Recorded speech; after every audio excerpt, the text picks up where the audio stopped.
Welcome back for match point of Team WE versus Young Generation. And a slight update here for the third game of this series. Zero going to be subbing in. So he was looking brilliant when WE did start him after the first game or two for WE earlier on.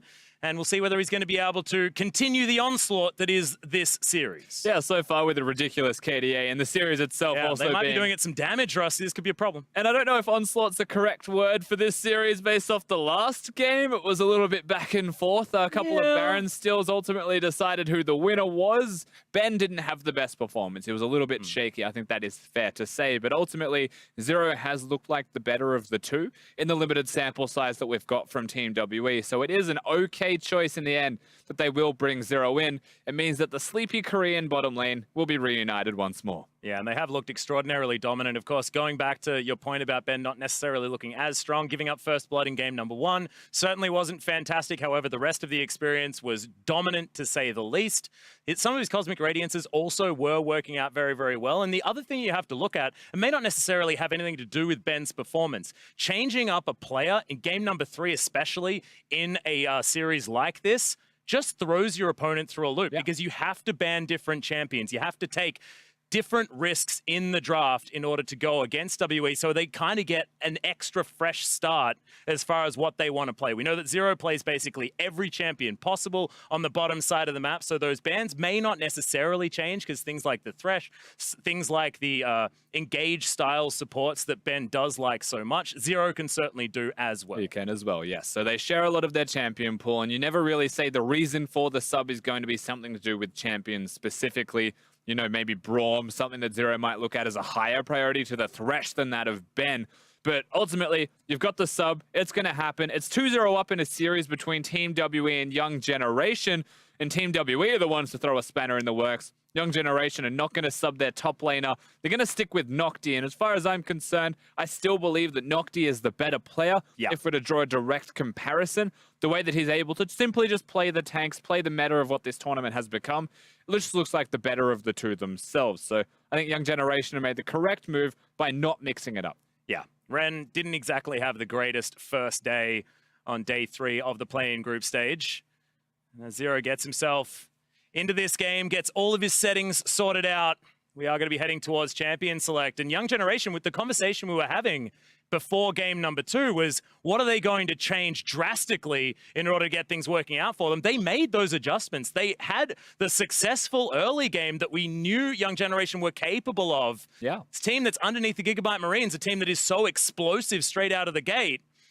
And now they're going to have to do it again, and they're going to have to go for the reverse sweep if they want to make it towards the round of 16 here at Worlds 2017. And you know, the two big adaptations were the Syndra and the Lee Sin. Now, the Syndra, wildly successful, was not banned by Team WE in the second game and looked great. The Lee Sin, something that may want to change from them coming into game number 3, because I don't feel like it quite hit the mark that Venus was looking for. Yeah, that ban list was certainly getting a little bit thin by the end when it came to jungle pool. So Venus did have a 100% record on the champion to start things off, but only going to make it 50% now. It's a huge chunk to be taken out when the sample size is so small. And there's the Syndra ban that you were looking for, Rusty. And once again, Sejuani and Kalista are going to be banned on the red side. Both teams, in fact, doing that one. As Varus is going to be the final ban here from WE. Yeah, and the Varus removed. I wonder if Lulu is a priority for Team WE at all. I'm going to say I doubt it. They wanted to just get rid of one of the stronger lane-based champions. Galio is still available. Galio is always going to be a champion of choice, but not just the Varus ban. This is also going to be locked in by Mystic, and you leave open Tristana, he'll pick it, but you leave open Xayah, much higher priority. Yeah, he's going to pick that one first, and no Rakan ban as well. We'll see what the Young Generation decide to deny the Lovers duo, but there's a big gargoyle standing out like a sore thumb. And NhocTy is going to lock that one away. And now, does the Rakan follow up? And it does. Immediately locked away there by Young Generation. So I like the second round of picks. I like that they've picked the champions they have, but I don't know if I like that they've denied 2 champions explicitly from Team WE as their draft phase. The question is, can they play them to the level of Team WE, or are they just denying them? In which case, what is the rest of the composition going to be? You can't pick 5 champions with the sole purpose of denying it from your opponents, as Team WE now get the chance to respond. I'm expecting a jungler with this rotation. Well, Janna going to be locked away, so the bottom lane most certainly secured, and there is the Gragas. The wombo combo of disengage for WE is available if they want it. Yeah, if they lock that one in, which they do, it means that champions like Corki and carries can also be looked at in the middle lane for themselves. You're also missing the top laner from 957. They might want to find out if it's the Galio they're against or if it's Galio mid lane for xiye to be playing against him, and they may find that out through this next pick phase. Well, it's going to be difficult to figure that one out completely, so flex pick going to be working out here for Young Generation as they have to choose what bans are going to start things off. And junglers are probably going to be looked at here by WE as far as the focus of these bans. We did see the Elise and the Gragas banned away last game. Now with WE locking away the Gragas, see whether Lee Sin actually spends some time on that ban list. I don't think it will. It could, but potentially. I mean, what are the other junglers? I mean, you've got Olaf theoretically, but it's not Forlan. It's going to be taken to the Rift. Nidalee, certainly another one of those options. Very good tempo jungler. Venus may be a Nidalee player, but it's a lot of respect shown by Team WE just for banning that one away. Perhaps concerned about being outpaced through the jungle when Condi is spending so much of his life ganking opposed to clearing. Yep. Well, Rumble going to be taken away from 957. That extra damage of the magic variety on the top side of the map no longer there, followed by the Cho'Gath as well. So NhocTy wanting to change things up as we move to game number 3. May mean that he's going to be taking the Galio. We've seen a lot of other regions moving that Galio topside, whereas Team WE do like to play it in the mid lane if they get it. It also means that Maokai is going to be up and available as one of the few remaining tanks to be picked in that top lane. Shen's also an option. 957 will be a good Shen player if he chooses to lock that one in response to something like the Maokai. So there's still enough top laners, let's say, as 2 junglers will be focused from Venus. I don't mind that they've gone for the Elise ban. It means that even Gragas could flex the top if they want, Team WE. Yeah, 957 certainly has played that one, but I know I don't really like being a prophet when it's not necessarily the greatest choice, but Venus is going to lock away the Lee Sin once again. Now Mystic playing with the crowd's hearts as you heard the gasps. They want Susan, but I don't think Susan's going to happen. He's going through the alphabet to get to Maokai. Of course, that is the expectation for Team WE. Maokai, we mentioned, one of the few remaining tanks left in this draft. Very strong top laner. I assume it will be into the Galio of NhocTy. But they are going to keep that one unknown. So Young Generation on the red side once again. An element of surprise certainly there. And they do like to counterpick for Naul, theoretically. Their history here in this tournament is anything to go by. The option to do so, of course, is there by being last pick. xiye is about to show his hand with the champion that he would like. Corki is something that we mentioned with the Janna Gragas composition. Maokai as well to stand in front and crowd control. As long as you're there, able to do damage, this also applies. Okay, so the Jace are going full AD for Team WE. I do like the Corki just because you get that mixed damage. 80% magic on the auto is certainly going to be feeling good as Palette. Oh, just do it. Don't be scared. This feels like they're messing with the crowd a little bit more. You can hear the audible excitement at every opportunity. The champion gets hovered. Well, Jace hasn't necessarily been too successful so far in the play-ins. Laning experience hasn't been the greatest, but that is going to be LeBlanc locked in for Naul. So he's going to have a lot of assassination potential, and can xiye be that dominant force that we know he can be? Maybe not necessarily recently, but he's been warming up so far in this tournament. You have to cast your mind, of course, back to when they last played Jace in this tournament. xiye did have a decent showing. That's true. They were able to get the victory there. Team WE yet to lose a game at Worlds play-ins. Looking fantastic. Jace is still one of those few champions. He's going to go towards the Ignite that can hard pressure his lane, but can also roam incredibly well and have super strong ganks. But when you've got the Ignite, its expectations are just try and control that 1v1 a bit more. Yeah, the intense poke with the accelerated shock blasts as well will mean that WE can set themselves up for sieges, and then if Young Generation want to come at them in any sort of engagement, then they just throw down an explosive cask or a monsoon or a bramble smash or anything they want. They can even smash it back with the big hammer that Jace does have available to him. So as far as disengage is concerned, they're absolutely fine. Plus, Xayah loves it when you come towards her. Absolutely. If you're walking towards a Xayah, then you're potentially working towards the win conditions of that team, especially when they've got the Janna protecting it, the Gragas protecting it, Maokai also able to help with disengages or get those big flanks off. Young Generation, however, when you look at their team composition, Lee Sin Galio, Rakan Galio, all very good wombos, very much applicable wombos that they're able to put into play here up against the Team WE comp. Yeah, not to mention the fact that they have disengage options as well in the Buster Shot, in the Dragon Rage kick, and then NhocTy able to get there and help out. So I do like what Young Generation have put together, and I know I've been focusing a little bit, but WE not necessarily having the damage range could be dangerous. Yeah, it could be. Xayah and Jace, very low range champions. LeBlanc's chains will be... Or more like damage range in Magic and Physical. Ah, yes. Just said it real bad, I'm sorry, okay. Rusty. No, I'm with you now. Either way, it still all applies. That's true. Yeah, but the amount of physical damage, that's true. If you've got a Galio that can stack one form of resistance, then it's a very happy Galio. Does prefer to be stacking the magic resist, but yes, still is going to be totally fine. You can do both. You scale with levels when you've got a magic shield, so I'd argue that perhaps even just stacking armor is the better way to go, especially as a top laner. It might just be a Spectre's Cow straight into the Righteous Glory. Well, I like it from NhocTy. He's actually going to start off with a refillable potion and the Dark Seal. Double Dark Seals, in fact, coming out from Young Generation. So they liked it in the solo lanes, and they put rings on it. And Dark Seal Galio top lane is abstract to me. I can understand what it wants to do. I like the word abstract. It can increase the amount of healing he'll have in his lane, but it almost means that he will acknowledge his lane isn't going to go all that well.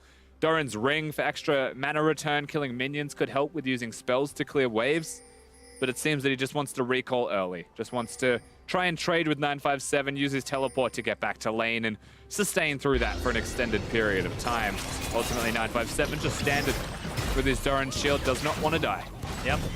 And once again, late ward on the red buff here for WE. Want to know exactly where Venus is going to be starting, and they're going to know that the blue buff was the desired location. See how these lanes end up working out. xiye going to miss his third CS, so probably but so just did cancel Naul. it. Oh god, okay. That was a really good trade. Incredible trade, actually. That's what Jace can do in the early levels, Rusty. How do you see this mid lane going, of course, as a mid laner, formerly yourself? But Jace just has a pretty good time into LeBlanc, unless the chains connect. It's all about skirting around. What was that? Speaking of skirting around, that's the go forwards approach. Make sure that skill shots do not connect. Well, that is the kind of trust you want in a relationship, you know? Rakan launches himself at Xayah, just doesn't really mind. It's okay, babe. You can just head past. Is that how they get talk? some free autos. I'm not entirely sure, to be honest. xiye, there you go. Stunned, so it's going to be claimed back here by Naul. Much better trade. One of his potions. One difference as well is the biscuit that you're seeing from Jets. These two. That was a flash and a heal. Yeah. BigKoro now in trouble. It's Mystic, a lot of respect is being given to this Xayah. You know, we haven't spoken about it in great detail, but since we are looking at it, Mystic on Xayah is one of those incredible players. He's watched and played a lot of it in the LPL, and he also learnt the hard way by being beaten around with Xayah. There's a couple of really cool interactions that he's capable of doing. The Flash E, where you can return the blades and redirect them by flashing, is something that Mystic is a big fan of, because it killed him when he tried to 1v1 another AD carry in the league. And now he uses it all the time. Well, you know, if it takes you down, seems like something you'd want to utilize.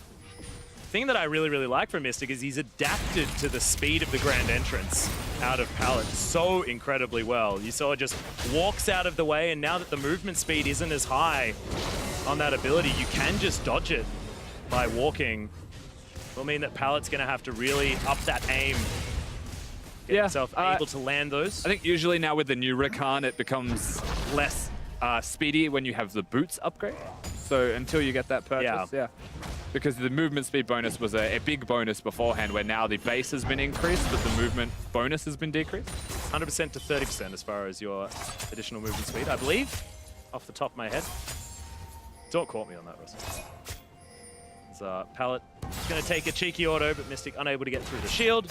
Things have calmed down as, once again, casual wander out of the knock-up from the grand entrance. The slight juke to the left. Last time it was just moving forwards. Mystic showing that he is not just an expert on Xayah, but that he can expertly work around Rakan, the other part of the duo. And Palette not having a great experience trying to hit these Ws, but it isn't losing them the lane.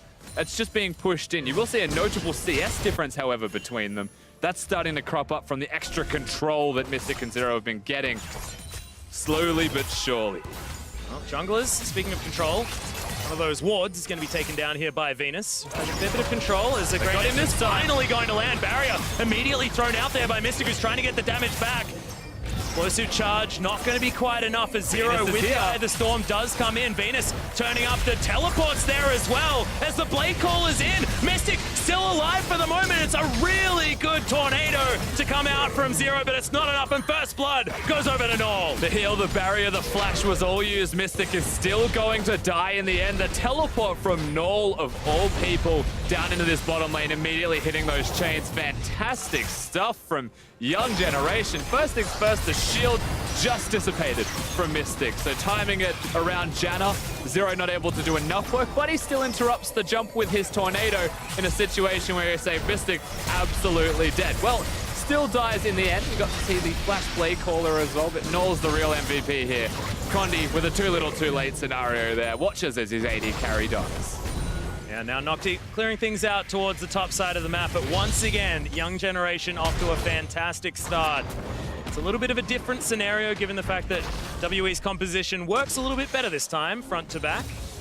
But any sort of lead against a team that does have a high index on one type of damage is certainly fantastic, because it's not like it's going to be difficult getting your tanks to itemize against these carries who do want to get themselves decent leads.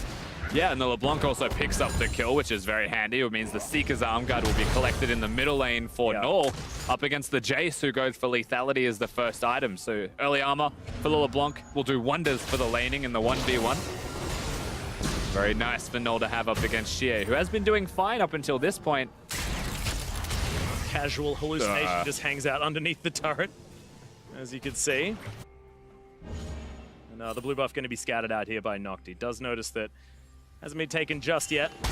NhocTy does love his red side top laning. He always goes towards the enemy blue buff. He does it rather efficiently from what we have seen of him so far. Cho'Gath stealing away blues and the like. Yeah, just trying to pick up this farm underneath the turret. You can see Naul able to do a lot of burst damage. He can get that shatter off.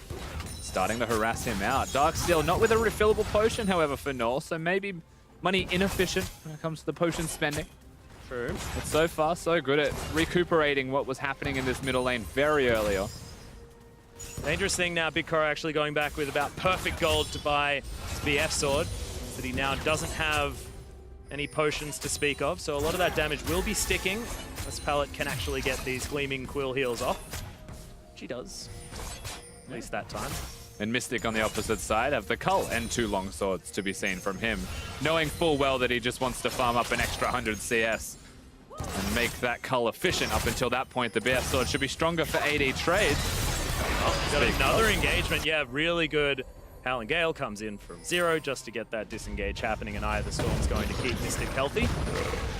Condi needs to be careful, actually. Here his entrance comes in as Venus kicks back Condi, and my god, that Q went a long way, Naul, and he's going to make himself 2-0 now. The mid laner that Young Generation get behind is really starting to take off. Double buffs with the 2-0 is very dangerous for LeBlanc to have. Jace yeah, just leaves. Going to have a pretty rough time with him. May just try and trade from the bush if he walks predictably, which is not, but there he is. Oh, this face check is not what you want, and xiye just ends the life of Naul. The Ignite's enough to do it, and that's the double buffs transitioned again. And I can't stress how clean that was from xiye as well, using the perfect Jace combo the way that you should execute on that combo, speeding up his auto attack, switching into hammer form to get 3 quick taps out in the duration of the Ignite, knowing there was no W for Naul. Doesn't even flash to safety.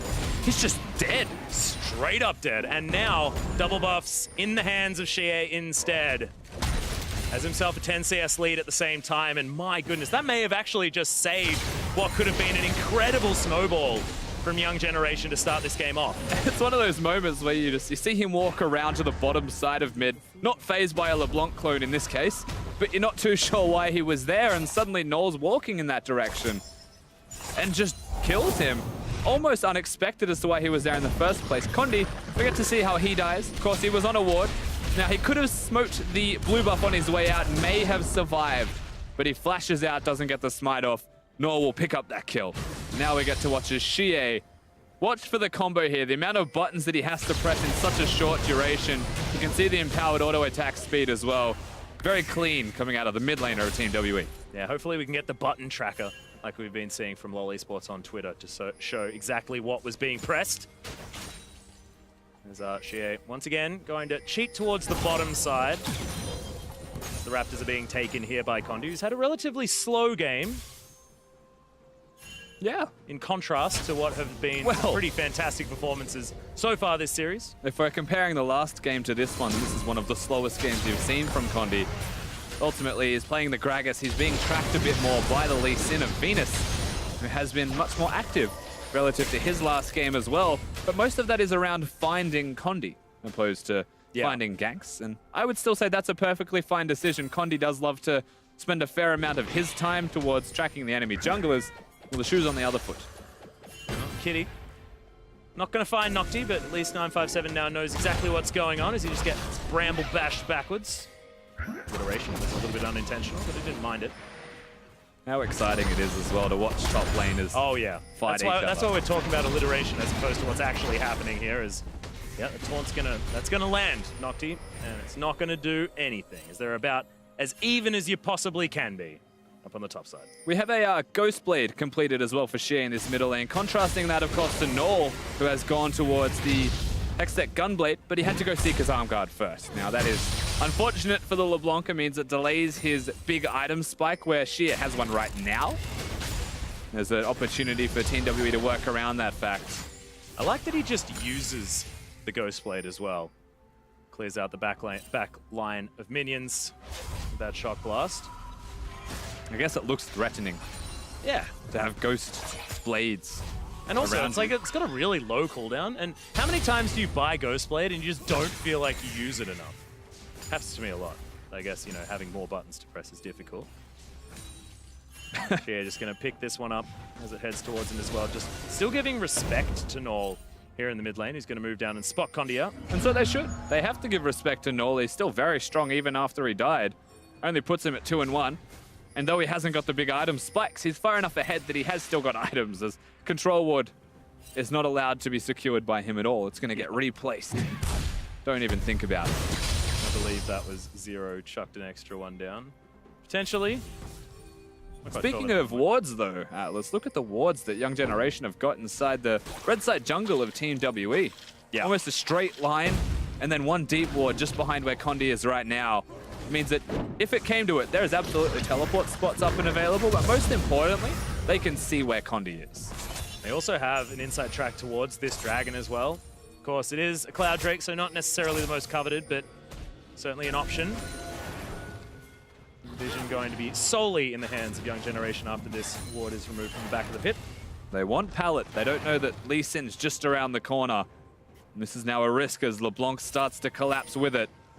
Suddenly, you would say Condi's at risk. Yeah, and xiye as well giving a lot of respect here to Young Generation as xiye finds Naul once again. Does need to be careful, but the root comes in. Hero's entrance is there, and NhocTy gonna colossally smash him out of the fight. 957 makes his way through, but this is dangerous as Featherstorm comes in from Mystic. He's trying to get the work done. They're looking for Naul if they can get him, but they still haven't been able to pick one. 957 finally able to lock down a kill, and he's so tanky. NhocTy dies as well as Mystic grabs that kill, and they just did not have the damage.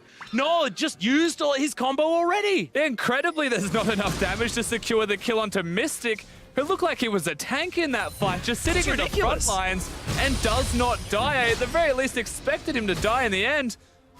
But no, just plays it expertly, has the team supporting him throughout all of this, the ultimate usage. Everything goes correct for him in the end. And that was after they pick off xiye. And the Ardent Sensor was already done. That's probably why he didn't take a lot of damage there, Rusty. That's a teleport actually behind them. He may take damage now. That's a real deep one. It's not Naul, as NhocTy's going to turn up. No Featherstorm available here for Mystic. Does have his flash, though, and gets himself to the right side. But Naul turns up in the end, close to falling.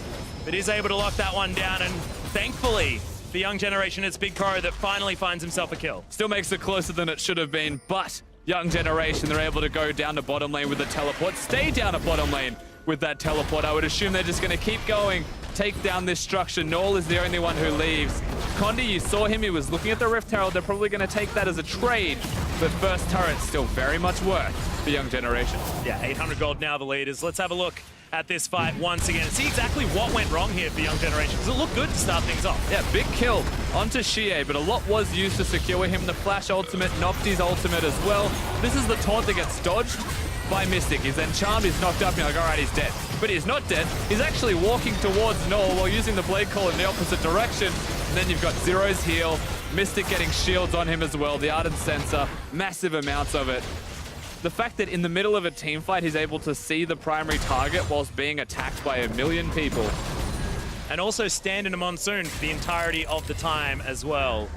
That's the real scary part, because Zero was untouched. Ardent Sensor's one hell of an item. Yeah, I thought you were going to say a different word to close that sentence out, but exactly right. Righteous Glory now completed here for 957, as Naul still has to be respected. It's a Bilgewater Cutlass utilized, shot with a knife. Doesn't feel great. Palette's also gone for a very different build on his Rakan. Opposed to committing to the Ardent Sensor as a rush, he goes for the Sight Sign and Boots of Mobility. Yeah. So he's going to be moving quickly. He's got the Aether Wisp with it.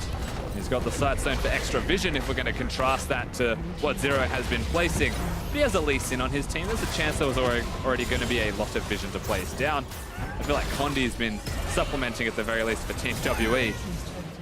Well, another turret is going to fall down as WE grab 2, heading down the bottom side.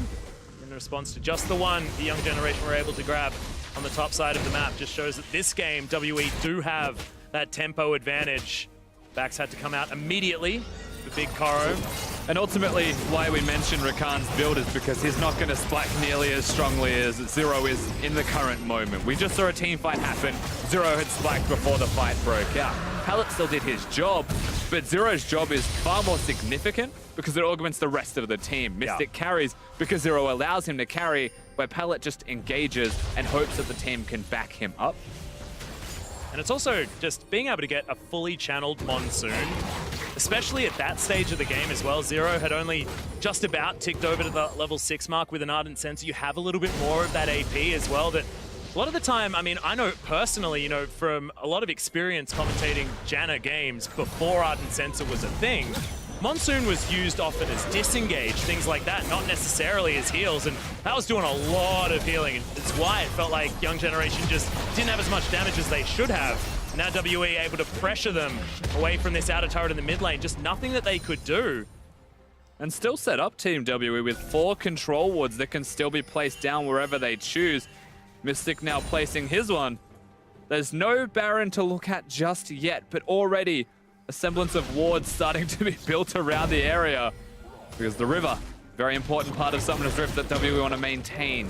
Young Generation are still warding decently well. They are still pressuring decently well. This will reset if Lee Sin goes in. Yeah. It's just going to head back out, and Condi waits for his buttons and bonks the Brambleback on the head. Hello, BigKoro. Yeah. So I was looking at Naul saying, yeah, okay, now with the Gunblade, he's going to be doing a lot of damage. xiye as well just needs to land 1 EQ and they're dead. And meanwhile, of course, Mystic has been the split pusher for the team. Sitting bottom lane, now back towards the top side. They'll get 2 easy turrets for themselves. Team WE are playing this one out slowly, but it's working as they require. Young Generation, we've seen very good things from them through this series, but we're yet to see all of these good things culminate into a complete game. They have to do it now. Well, I find it so strange, right? That now that Zero has stepped in instead of Ben, WE look so much cleaner.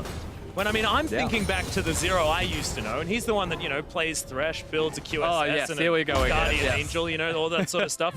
He's normally the one doing the crazy things, whereas currently seems to be the voice of reason and able to control them through an incredible team fight to start this one off. A lot changes in some time when you are gone, Atlas. Yes, I know. He no longer builds Guardian Angels, QSS as Thresh support and just runs around trolling, but wins the game ultimately because he's just that good at League of Legends.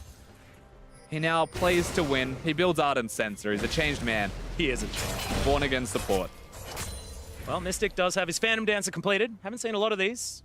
Seen Static Shivs and Rapid Fire Cannons as more notable options, but Mystic does want to get in there, start this fight off. I like that. Little bit lower range.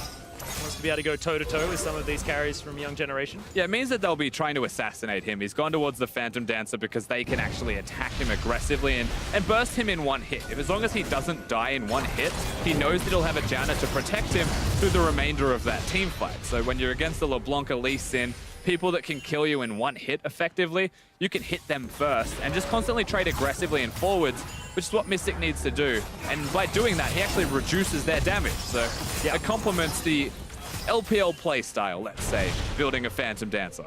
And also having an Ardent Sensor as well. Zero is going to be in his back pocket the whole time. The more you hit people, the more health you are getting back. That change, not yet to come in. And xiye completed his second item as well. So Black Cleaver done. 30% CDR for the Jace feels fantastic. See what he's going to go towards next, whether he's going to head towards something like a GA. We're going to continue on the lethality train. Wouldn't mind either, to be honest.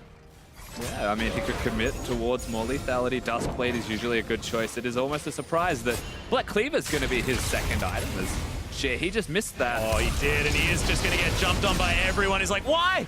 I threw him a shock blast. Should have found everything as teleport. He's actually going to come down as well. They're committing to this fight massively. Good Monsoon to try and mix this one up as the hero's entrance comes in. NhocTy is a massive body in the middle of this fight as Naul is going to fall down in the end. That first pick onto xiye happens every single time, but it's still going to be a relatively close battle. There's the pedestal on the fight from Mystic. Wants to find more as NhocTy's in trouble. Pallet, the first one to go down. NhocTy gonna be the second as Mystic calls back the blades. And the twisted advance from 957 says, Vetus, you ain't going anywhere, and this should just be another one for the AD carry of WE. Cool guys don't look at explosions and they lock it down. Doesn't even look, just turns around, knows the kill is his. Zero is dead. Mystic does not care. He's still going to be aggressive. He's still going to win the rest of the team fight. Incredible performance coming out of Team WE.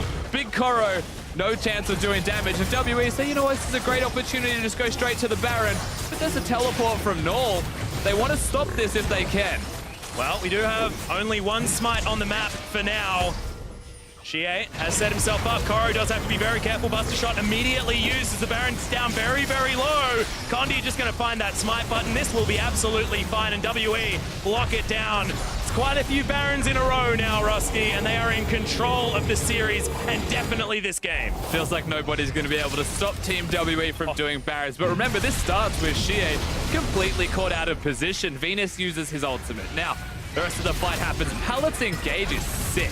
And you're expecting the flash taunt from NhocTy here, but he flashes to get over the wall, and that's the unfortunate thing, it feels like. He uses the ultimate at the end instead of going onto Pallet. And so that big wombo, that sick move that you're expecting from Young Generation is sorely missed. Now Mystic sees it, takes the opportunity and goes forward. And Pallet wants to help. He's just hit, he's dead. He's not actually able to help at all, so he'll ultimately die. Should have just ran away, you'd have to imagine. And we'll know that in future, but Mystic kills him in one hit. And he did close to 6,000 damage in that last fight as well. Gigantic numbers being put up, and this is why his Xayah is so incredibly respected. You bet his Xayah. That is the game plan against Team WE. I think xiye was the MVP though. He initiated that fight like no other. It was a setup. Yeah. With all the setup. Big bait. It might say 0 damage, but it's not about that. It's about getting the fight at the right stage as Pallet's going to go down incredibly low. That shock blast. BigKoro finds himself in time. That's not what they want. Naul gets exploded. Mystic, all of that damage we were talking about is going to be able to secure it. And now an inhibitor turret in the mid lane will be falling down. 24 minutes into the game, and the base is broken for Young Generation. The Baron falls first. WE keep moving forward. They've got a pick, and they're looking to try and grab more. 28 seconds on Naul. The LeBlanc is dead. It looks like Team WE, they want to threaten the turret that is attacking the minions was teleported towards. Yeah, that is in. BigKoro comes back, so he's going to be able to at least get some damage onto Condi here, but the first Nexus turret, it's going to fall down. They're looking for the second shock blaster flying through, and they need to get out of the way. Young Generation have to do something. Nexus now exposed. Grand Entrance finds absolutely nothing. No Nexus damage just yet, but that's because WE want to be getting more of these kills. Naul turns back up. Blade Call is there from Mystic, though. The self-peel from the Xayah is working out with an exposed Nexus. WE are going to back away. They can't end the game. They'll take the 2 turrets, though, and it means that one more team fight is all it takes to just walk through the middle lane. The inhibitor has only just died. Great push from Team WE. At the end of that push, they'll be super happy with where they are. So much money in the pockets to spend. They are well and truly set up for success. And this is a team composition that should be picking people off so readily and making it work so easily. Yeah. And also, I mean, we mentioned when the Jace was locked in that they do need to try and get advantages as quickly as possible with the fact that this comp can be itemized against quite efficiently. And that's certainly what they've done. The Baron buff now still with about 30 seconds to go, and they'll be able to push super creeps towards an exposed Nexus and try and finish this game off. Very close to having a more of Malmortius for xiye. So much damage available. Oh. The 3 items for Mystic are completed as well. You're watching xiye and you just see a Storm Raiders proc surge. Immediately you look to the right of your screen and note that BigKoro found the other end of that shock blast. Team Have a great WE. time as well. Here they go. Grasp. Yeah, they're looking to try and break open another section of the base. NhocTy stunned up. He's a tank, but he's just not that tanky against all the damage that WE have, and he's forced back to the fountain. An inhibitor is going to fall down, but you may as well game over. just head towards the Nexus. 26 minutes into this game. It's game number 3. This is WE looking to secure their spot in the round of 16. They've been touted as the #1 team in China, and honestly right now, they look absolutely stunning. xiye grabs the kill, Venus is dead, celebratory frags coming in for Team WE as the Nexus, the last to fall. Dominant victory from the Chinese home crowd team, WE. Not the cleanest of 3-0s, but a 3-0 nonetheless. If we erase game number 2 from our memories, it still looked like there was nothing that was going to slow them down, nothing that was going to stop them. Young Generation knew it was going to be an upset if they took even a map from Team WE, but they were not allowed.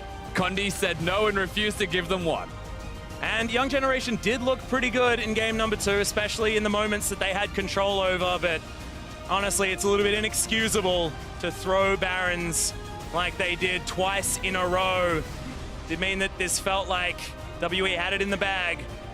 But that man on your screen taking the front, Zero subbing in for game number 3, and honestly felt like WE, despite how clean game number 1 was, it was so much more controlled in game number 3. Never felt like WE were able to be tripped up or stopped in their onslaught against Young Generation. It was probably one of the cleanest of the 3-0s that we've seen, apart from, I guess, yeah, game number 2. Hey man, even Cloud9 had a game number 2. Happens to the best of them. But WE still look very good throughout the entirety of this series. And you're right, they bring in Zero. They make the sub to the super sub Zero. And they do look clean. They look a little bit more controlled. But we have to take a second. You know, Young Generation, they still had some incredible moments. They still look like the makings of a fantastic team. And they're aptly named. They are a very young team with a bright future ahead of them. They just lost to Team WE. They got the unfortunate matchup against the Chinese home side, and they were bested on the day. Yeah, and look, this is a team that's been playing underneath the Gigabyte Marines as well, a team that is already through to the round of 16. So no worries for Vietnam. They certainly still have another seed in here, and Young Generation are going to go back and try and do the best that they can to get back here again for the next year. But to get their thoughts on Game 3 and close out the play-in stage, let's send it down to Dracos and the analysts. Atlas, my thought is that Mystic is a monster, and that Team WE look terrifying. Mostly because of Mystic being a monster, though, to be fair. Mystic was a monster. Condi had a good series. xiye even looked pretty good at points, so I think the whole team is looking pretty good right now. But the big thing for me was actually the change up from Bin to Zero. They didn't change the champion. They kept it on the same draft. They picked up the Janna, but it was a completely different Janna performance. Zero looked so much more comfortable on this champion. I think that was the consistency that we saw as we moved later in the game. And at first, it did look like Young Generation may have had it in, like they might be in control of the game, but individual members on the side of WE started to step up. And if we look at this first replay, we can say xiye, there's a reason why he is known for this Jace play. Such a fierce competitor when it comes to finding these opportunities. Naul had a good job of getting a couple kills early in the game. They were doing some good jungle pressure, but he face checks xiye and he gets deleted instantly. That's a quick combo. You see that replay was about 2 seconds long. Good play out of xiye there. And here's the thing, you have to understand that yes, xiye is slumping, but he was known as a one-trick Annie player, kind of a one-trick Twisted Fate. Diana, if you want to go all the way back to IM, he's always had kind of a limited effective champion pool. When he does find his comfort picks like those Jace, however, he's able to put up those big numbers and remind everyone that he's still a top mid laner in the LPL. Definitely looked good for him, but as we move later in the game, xiye Maybe he fumbled once or twice, but his team started pulling off impossible tasks even when he wasn't present. When we take a look at this last replay brought to you by Acer Predator, you can see xiye may have made a mistake, but WE were there to pick it up. I think this play, just as a whole, I feel like this replay totally encapsulates the series. It starts out with Young Generation doing some good stuff. They grabbed a lot of early leads in this series, and it looks like they're going to be able to turn this play. Huge engage out of Pallet, but instantly they turn it around. Mystic's going to be untouched in the entire backside of this fight and is going to clean up a ton of kills. Yeah, and the target priority from Young Generation isn't the greatest here. You can see that two members really commit themselves to trying to chase down and kill Zero on the top side of the fight, and then there's nothing left for Mystic when he finally pushes through the back half of it. And even if they hit this guy with all of his buttons, there's no kill pressure, and he's going to walk through it. Yeah, the whole time, BigKoro caught on the backside of the fight, unable to get involved. This is eventually going to lead down to the Baron, which WE used to finish out the game. And it's just insane to me that they managed to come back from this. I saw that Galio coming in. Well, I don't think he means the whole game, that fight. I mean specifically this fight, let's be clear. I mean specifically that fight. That was crazy to me how well they executed. Yes, you can put it in part due to poor target selection from YG, but the confidence with which Mystic moves through a team fight is a little crazy to me. But I also really suck at AD carry, so pretty much everything he does is impressive. This is expected. This is how Team WE played. This is why they were so dominant in the LPL for so long. Yes, we have seen them fumble team fights against Lion. Yes, they fumbled team fights against Young Generation. But that is why I praise Team WE so highly, because of how consistent they can be in team fights, even at 4v5 disadvantages. I mean, even in the laning phase, talking about how confident he looked in that team fight, he kept stepping forward to dodge those recon Ws at the start of the game, did a really good job of keeping pressure up in that laning phase.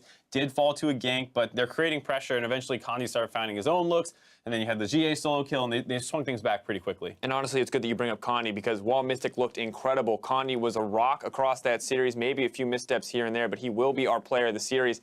I would say well-deserved. 2 Baron steals make him a pretty easy shoe-in, but also just when the rest of the team is crumbling, him keeping the discipline, him keeping it together is truly impressive. He's the facilitator. Everything about Team WE plugs into him, and look at the different diversity of champions that he showcased in this series. Yeah, maybe he's hit and miss on the Ezreal jungle. Maybe I'm not really feeling that pick too much, but he still went for it. You know, this isn't Sejuani every single game, Gragas every single game. There's so much diversity here. And the only lackluster scoreline is from the game where he stole 2 Barons. So I just like, all right, I'll take that. If you're gonna die a little bit more, but steal Barons, you can do whatever you want. I mean, even that game, it started out with him dominating on the top side of the map and catching back up in the jungle before converting down the bot lane. I don't feel like he played that bad. It was just that the bot lane was already getting smashed by the time he got down there. And then, yeah, a little sad that Young Generation could pick one of those up, but a crazy, just Q steal with the Ezreal pick. Very impressive. I was 100% convinced this was gonna be at least a 4-game series.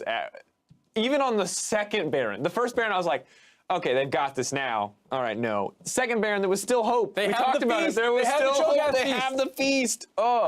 Very painful to see. But Young Generation came out here, and I personally feel like they showed like they were the best, or second best, or excuse me, the best wildcard team out there, actually. I think they had a really strong performance overall. I really liked what I saw of them. Just tough that they ran into a little bit of a buzzsaw in WE. I mean, frankly, it's a huge underdog story. It's really easy to be a fan of Vietnam teams, Young Generation and Gigabyte Marines. This is David versus Goliath. I mean, China has so many resources, so many large clubs, the largest league in the world. Vietnam, you know, they're part of this smaller scene in Southeast Asia. They had to fight through it. It was even an upset that Young Generation made it this far, taking down Ascension. So huge props to them, so close to making top 16 with their brothers in Gigabyte Marines. Yeah, absolutely excited to see what Vietnam and the GPL can do in the future. But to hear more about that series, let's send over to Fish and the newest support to join the group stage. Thanks, guys. I'm here with Zero, the support for Team WE after their 3-0 sweep over Young Generation. Congratulations on your victory. The first question I'd like to ask is, in the LPL, a lot of LPL analysts don't think that Team WE is the 3rd seed team from the LPL. They rank Team WE much higher. How do you compare yourself to Team EDG as well as RNG? 네, 먼저 축하드립니다. 지금 3대 0으로 전승을 하고 오셨는데요. 그럼 첫 번째 질문 드리도록 하겠습니다. 지금 중국 LPL에서 많은 분석가들이 이제 팀이 이제 3번째 시드에 들어갈 거라고는 거의 생각을 못했고요. 사실 그것보다 훨씬 더 상위를 기록할 것이라고 예측했습니다. 그렇다면 이제 본인께서는 뭐 EDG나 RNG와 비교했을 때 팀의 순위를 어느 정도로 생각하고 계십니까? 일단 저희가 중국 리그에서는 EDG하고 RNG한테 많이 졌는데 그 이유가 일단 소통의 문제라고 생각하거든요. RNG하고 EDG는 중국 선수들이 더 많다 보니까 소통이 원활하게 돼서 중국 리그에서 저희보다 좀 더 우세를 취할 수 있는 것 같아요. Okay, we did lose against EDG or RNG a lot of times in the China LPL, but I think that's due to the communication issues. Now, they are all composed of Chinese players, so they have a very good communication. That's why they can take advantage in the Chinese league. Okay, well, that's strong to hear coming from EG as well as RNG. Hopefully you guys are able to shore up those communication issues that you've been facing. And one of the things I wanted to talk about was how you and Ben have been swapping over between supports. What's the rationale behind this? What's the strategy behind swapping out the supports from time to time? 네, 그렇다면 말씀하신 소통 문제가 원활히 해결되기를 바라고 있고요. 이번에는 그러면 교체에 대해서 질문 드리겠습니다. 지금 벤 선수하고 교체가 종종 되곤 하는데 이렇게 급하게 교체가 된 이유가 있었거나 어떤 전략적인 이유였는지 아니면 종종 이렇게 서폿을 바꾸긴 하는데 그 이유가 있나요? 일단 기본적으로 최근 게임 대에서 벤 선수가 워낙 저보다 좀 더 잘하기 때문에 벤 선수를 많이 쓰는데 저도 일단은 그렇게 폼이 많이 죽지 않았기 때문에 가끔씩 이렇게 나와가지고 팀의 승리를 기여하는 것 같아요. Okay, recently Ben has been performing very well, maybe better than me. That's why he's been on the first lineup more than I do. But I'm still not dead yet, so I still got it. That's why I sometimes get picked as a lineup and contribute to the victory of the team. Well, it showed just then in the third and final game against Young Generation. Lastly, now that you guys are moving on into the main group stage of the World Championship, you were favorites during play-ins. Which teams do you want to play against going into the main stage of Worlds? 네, 당연하죠. 조금 전 영 제너레이션과의 경기에서도 아직 실력이 녹슬지 않았다는 것을 보여주셨습니다.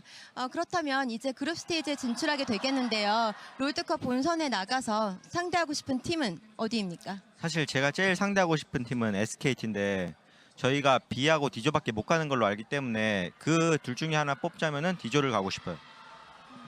Okay, actually, I want to fight against SKT T1 in the top 16, but we only can go to either Group B or Group D, so in that case, I prefer Group D. Hopefully you'll be able to make it out of the group stage and face off against your rivals who you want to play off against. Congratulations on your victory. Best of luck throughout the rest of the world stage. We're going to send it back to you guys. Thank you very much, Fish. I love that. I'm not dead. I still get to play sometimes. I still show up. I still help the team. Definitely not dead yet compared to Ben's performance in a couple of these games. He was looking a lot better. I'll say that. All right, guys. Well, we are just a few moments away from group draw. We'll keep you updated as we get closer. But in the meantime, we want to take a few minutes to kind of recap where we have been in the tournament, what we've seen so far. And my first question is, what region surprised you the most? Because I'll be honest, I wrote a tier list coming into this, and I was 100% wrong. And I just want to know, how did your guys' predictions stack up against the actual results that happened? I think, well, you can go. I think the one that I misread the most was actually Young Generation. And I agree with Mark Zia. I feel that looking at a lot of the emerging region teams, that they were much stronger than probably they deserve to go down in this elimination round. Yeah, and it's interesting to see with the change in format how tough it can be to find that spot, to find those opportunities to get in, to really get anything done. Because I think you're right in saying that Young Generation looked very strong, and in some ways stronger than even Fenerbahce went through. But ultimately, like, hey, you know, you don't get that first seed, you don't get quite as much safety, and that's the big difference maker when it comes to individual performances. Right, and I think a lot of people could have predicted that like most of the number one seeds would move out, or the pool one team, excuse me, so the major regions mostly got out. I think the biggest upset that I didn't see coming was HKA not making it out. It was a very tough battle between them and 1907 Fenerbahce, but you know, it did feel like they lacked a little bit of that late game shot calling. They gave up a lot of Barons, and even though they had a much stronger laning phase, which is what I was banking on, you know, you saw the team play come in for them, even having a substitute jungler and Crash. And HKA falling down so early in the tournament does speak volumes about the rest of the LMS. You know, this is the first time that the region has had the opportunity to send 3 representatives to showcase that they're not just a 2-team region. And HKA, a lot of the LMS analysts say that HKA is stronger than AHQ currently. So there is so much weight, so much pressure on AHQ and Flash Wolves now to grind up in their boot camps to prepare for top 16, because if HKA was one of the best that they've got, I'm worried about what the future holds. You have to feel terrible as an HKA player or even Flash Wolves, because you're just like, oh my God, we have so much pressure now because we have to defend our region. It wasn't just like, oh, we want to go out and perform well for ourselves, but now AHQ is concerned that people are going to say, oh yeah, these guys are even worse than HKA, and they're going to get, you know, knocked out in the group stage. Regional pride, I think, a big factor, but one region I think that can be proud is Latin America North. yes, they did get 3-0'd by Cloud9, but I think the Lion Gaming continue to surprise us at these qualifier events. I feel so bad for them. They keep getting such unlucky draws. And I mean, it's kind of a meme to say unlucky, but you look at MSI, they're in the group with Gigabyte Marines, so they can't get out. This time around versus WE, so they're put into the pool 2 seed, and then they draw C9, and while I think they would have struggled versus WE and Fnatic equally, you can't help but feel like if they were put up against 1907 Fenerbahce, we would have had a great series on our hands. And I just wish that they could get access to kind of like that next tier of scrims. You know, if they're able to go into top 16, suddenly you get access to all of those teams that are waiting on that side of the group stage and what that could mean for Lion in the future. We already know that they have a cool track record of, you know, reaching out to the North American teams, the challenger scene, the LCS scene, and trying to grind up. And we see that now in their domestic results and now slightly international results. I think that's a great point, just because a lot of the time we say things like, oh, they get to bring all this experience back to their region. And what happens a lot of the times is the teams end up swapping around, and that experience kind of gets lost as the players shuffle. But what's great about the side of Lion Gaming is that they've had a core members for a really long time, so they would actually level up quite a bit. Yeah, but now, of course, the group draw for the Pool 3-3s is about to start shortly, live from Wuhan with Rendong and LPL Snakes mid laner Zatai. Now, remember that the only condition of the draw is that 2 teams from the same region cannot be drawn into the same group. And now, because of this condition, the groups will essentially be decided by the first team poll, but we will run through the entire thing. There's basically only one scenario where not everything is decided right away. That's if Fnatic is drawn first, where there will be a second draw. Everything else, 100% based on the first draw. I mean, pretty much if you're a TSM fan or an NA fan and you believe that you want Team WE to avoid Group D, you either want WE or you want Fnatic out of this bowl. Those are the best 2 things you can hope for. I'm personally hoping for a C9 to end up in Group C, which means I personally want to see Fenerbahce drawn first or WE drawn first. And if you're a true TSM fan like I am, that means WE first. Man, this is grim.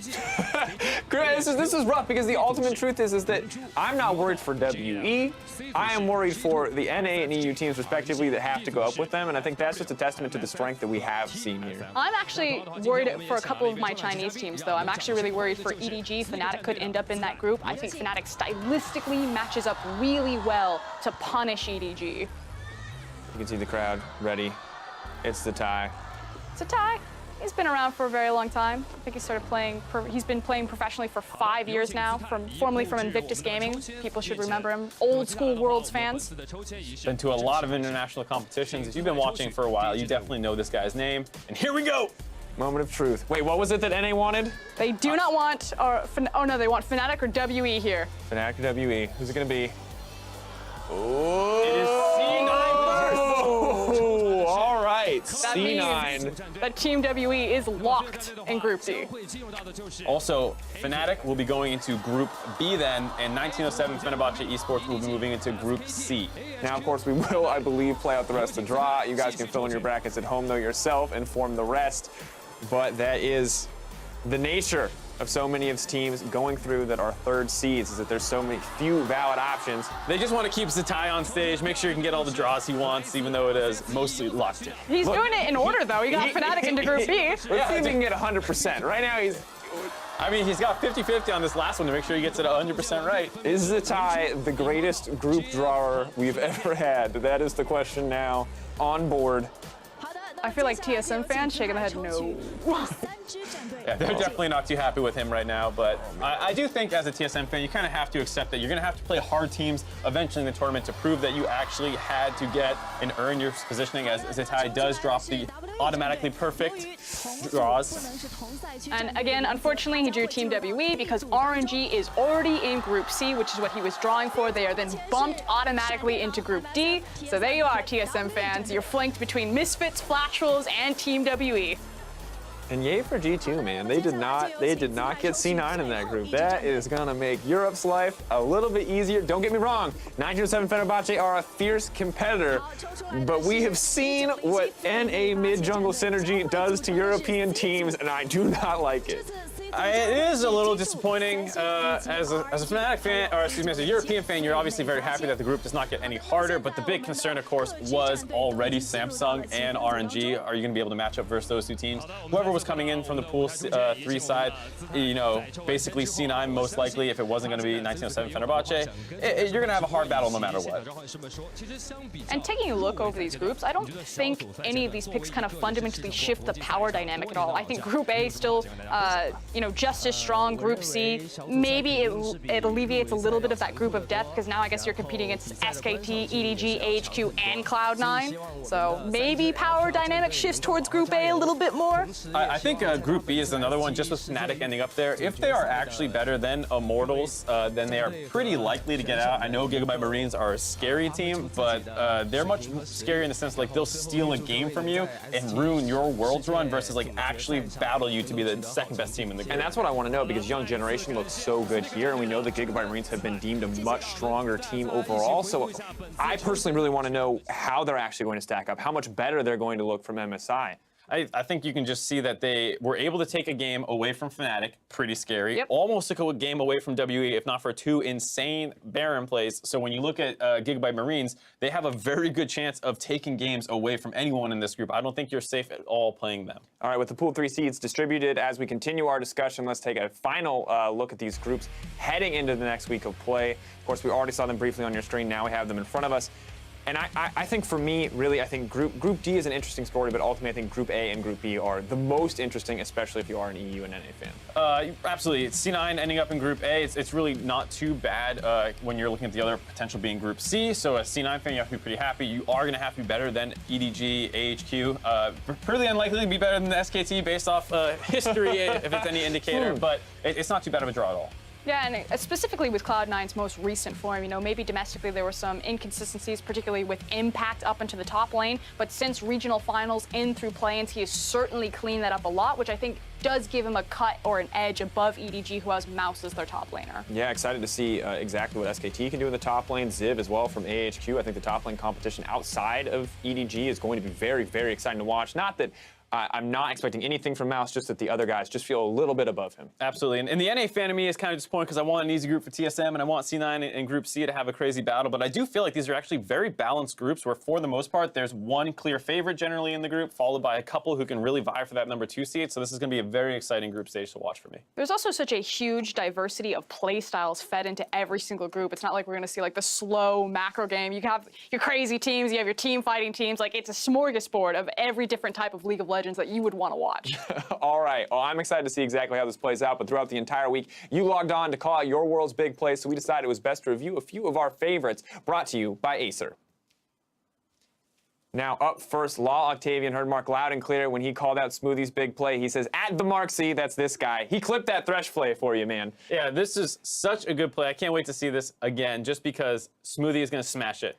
Is this the sick flay? This is the, I don't want to spoil too much for the viewers, but we are going to take a look at it now, and I can't wait to see one more time exactly what Smoothie does. I think they will, because they've wasted way too much time. White Lotus and Genthix wanted nothing to do with that. But here comes Sejuani as the counter gang. Smoothie landing the hook, but now he's got to be pulled to safety by Sneaky. Yeah, Smoothie actually had a fantastic game. It's not going to show so much in the stats, but the way he was deflecting ganks and starting things off. That's just such a nasty mechanical play. Like, if you don't play Thresh and don't understand how hard it is to hit the perpendicular flays when someone's movement is going through the hitbox as opposed to into it parallel, it's actually very difficult to hit that, as well as the fact that he's doing it in the middle of hooking a Tristana and then realizing, Sejuani's coming over the wall. That is just such a disgusting I'm just glad someone play. called it out, because you've literally been talking about it nonstop since it happened, and you finally get to say it on air, so yay!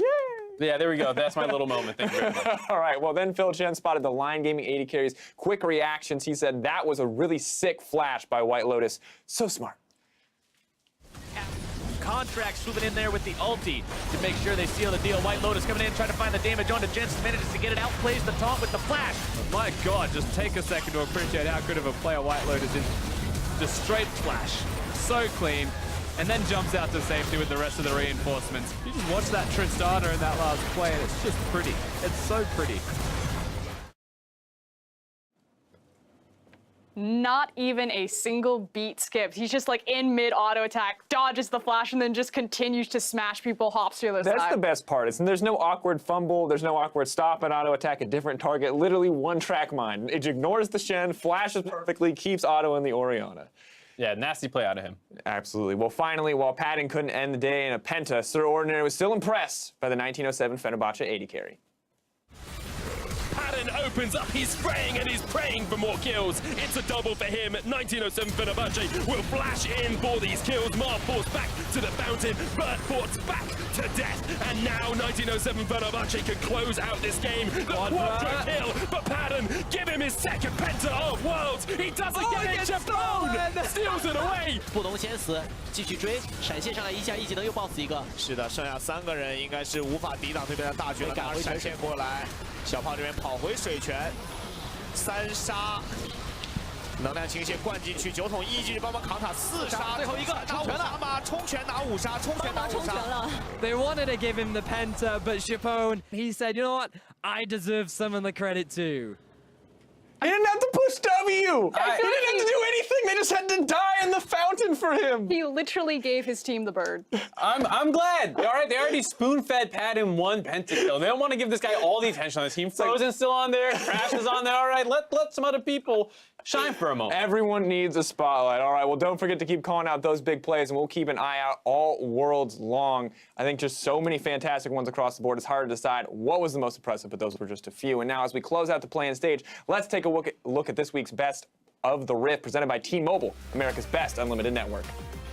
Now, these are the players that stepped up on the big stage and made their names known throughout the play-ins. And first up, it's Team WE's Condi and Lion Gaming's White Lotus. Both these guys had pretty huge performances. Condi, most recently, he's even playing marksman a little bit. He's doing a lot of stuff over the Rift. Different styles, I think, was the great way to put it, because you have the Jarvan early game, tanky jungler, Gragas a little bit more late game focus, and then finally the Ezreal pick. Yeah, and we just saw White Lotus flexing some of his mechanical abilities, but it wasn't just that one play. Yes, Lion did go down, but White Lotus had a phenomenal series, had a phenomenal plans, and frankly, a phenomenal Worlds. Yeah, and while our next player may have struggled a little bit in the group stages, he came in clutch in the elimination match. It's going to be Fnatic's Caps.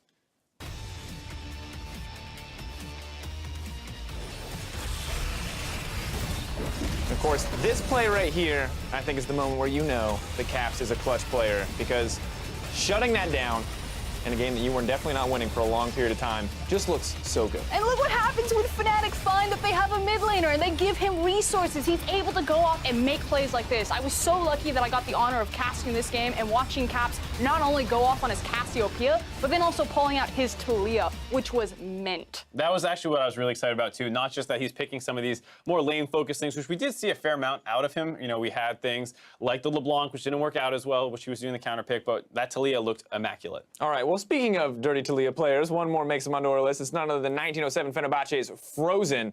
And this is a guy, I think, who, when you give him a roamer, he makes his name known across the map. And you did say dirty Talia plays, and Frozen certainly had an abundance of them, but there was also that crazy Echo play, that performance alone that broke the tiebreaker, that allowed them to get this best-of-5 series and walk into top 16 at Worlds. Not to mention the Cerulean Soul play. I was about to bring it up. Perfect time for the B-roll hints. 2 people with stars at the same time. Excellent timing on the roam as well. He leaves mid lane reacting to his bot lane going down. Also able to set up plays. One thing that doesn't happen a ton is people send resources to the Aurelion Soul, but he does have good gank assists, so really great to see him being able to influence his own lane and others. Well, of course, it's interesting to see exactly how far a lot of these players have come, but from the first CS to the final A's, followed Best of the Rift in more places than ever. T-Mobile, America's best unlimited network.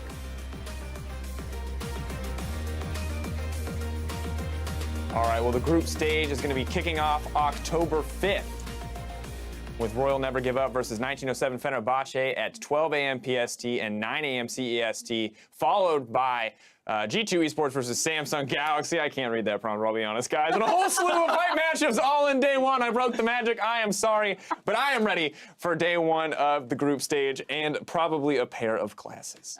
Yeah, I would fix that over there. But we get our first look at RNG. I'm super excited to see how the other LPL teams are faring right now. We've kind of gotten the slow, steady pace of Team WE, and I really want to just shift gears and go back to that sprinting play style. I also love that starting in Group C, which is often being hyped up as one of the craziest ones, with just the sheer amount of talent in that group. So very quickly, we're going to see how that starts shaking up right away. I just want to see G2. Please, please don't choke this year at Worlds. But we get to find out. We are so close. But now for myself, the casters, and the entire live broadcast crew, thank you so much for watching, and we'll see you next week to kick off the group stage. Good night. We'll see you shortly. Are you okay over there? I can't read. I can't read. It's a struggle. I'm struggling. Welcome back to our final day of the World's Play-In stage. 2 best-of-5 series separate us from kicking off the group stage here in Wuhan, China. First blood The dive continues. Fenerbahce trying to get what they can out of this fight. They take the tower first. The stun is going to land onto Absolute. Borland dead. It's a double for Frozen. And one are just getting scattered to the wind. Musa killed. Bird jumps in. Still Frozen off towards the side. Soldier will fall. It's a double for Absolute. Team 1 keep going. They keep pushing forward. They cannot quite get the final 2 members. But Team 1... Borland dives in, says goodbye, and Team 1 are not done as Frozen steps forward looking for the damage onto Marv and Absolute, and the Celestia expansion is enough. Absolute gets taken down, and Team 1 get destroyed by Fenerbahce. There's a big double Cataclysm. It's in fact the Cataclysmic entrance as BigKoro is going to get evaporated.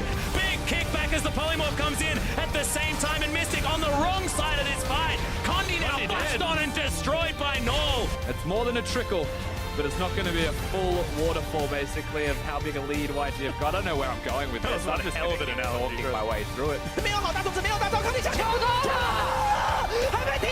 Immediately going to come down. Condi jogs his way forward. It's a second steal. This time he's going to die, but who cares? They trade, in fact. His name is Son of Baron. Like, this is a known nickname for Condi, Rusty. Why? This is WE looking to secure their spot in the round of 16. Dominant victory from WE.